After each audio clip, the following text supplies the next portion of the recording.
ఈ నవంబర్లో గ్రహాంతరవాసులు అదే ఏలియన్స్ భూమిపై దాడి చేయబోతున్నారా? భూమిపై గ్రహాంతరవాసుల వ్యోమనౌక దిగబోతుందా? భూమండలం వాసులకు గ్రహాంతరవాసులకు యుద్ధం జరుగుతుందా?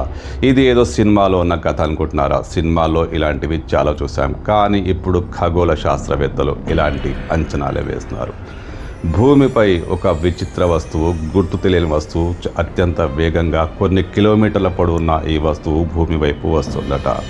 ఇది గ్రహశకలం కాదు, పాడైపోయిన ఉపగ్రహ శకలం కాదు, కానీ గుర్తు తెలియని వ్యోమనౌక కావచ్చని శాస్త్రవేత్తలు, మరి ముఖ్యంగా ఖగోళ శాస్త్రవేత్తలు అంచనా వేస్తున్నారు. ఇది సూర్యుడికి అతి దగ్గరగా వచ్చి ఒక రహస్య ప్రాంతం నుంచి భూమిపైకి విరుచుకుపడే అవకాశాలు లేకపోలేదని శాస్త్రవేత్తలు అంచనా వేస్తున్నారు. అచ్చం సినిమాలో చూపించినట్టుగానే. సినిమాలో ఇలాంటి యుద్ధాలు చూసాం, అది నిజం కాబోతుందా? ఇప్పుడు శాస్త్రవేత్తల్లో టెన్షన్ పట్టుకుంది. మామూలు శాస్త్రవేత్తలు, జ్యోతిష్కులు ఎవరో చెప్పిన మాట అయితే కొట్టి పారేయచ్చు.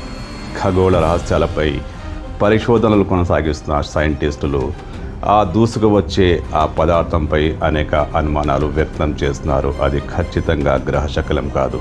గ్రహశకలం అయితే వస్తుంది, నిజంగా వస్తే భూమిని ఢీకొంటుంది, ఏదో ఒక ప్రాంతంలో విధ్వంసం చెలరేగుతుంది. కానీ అది ఏలియన్స్కు చెందిన వ్యోమనౌక అని అంచనా వేస్తున్నారు. అది ఈ నవంబర్లోనే భూమిపై దాడికి దిగే ప్రమాదం ఉందని అంచనా వేస్తున్నారు. నిజంగా ఇలా జరుగుతుందా? శాస్త్రవేత్తల్లో మాత్రం భిన్నాభిప్రాయాలు వ్యక్తమవుతున్నాయి. కొంతమంది సీనియర్ శాస్త్రవేత్తలు, ఏలియన్స్పై పరిశోధనలు కొనసాగిస్తున్న శాస్త్రవేత్తలు ఇది నిజమే, ఇలాంటి అవకాశం లేకపోలేదు అని కామెంట్ చేయడం కలకలం రేపుతోంది. నిజమేనా? ఏలియన్స్ మన భూమండలంపై దాడి చేస్తారా?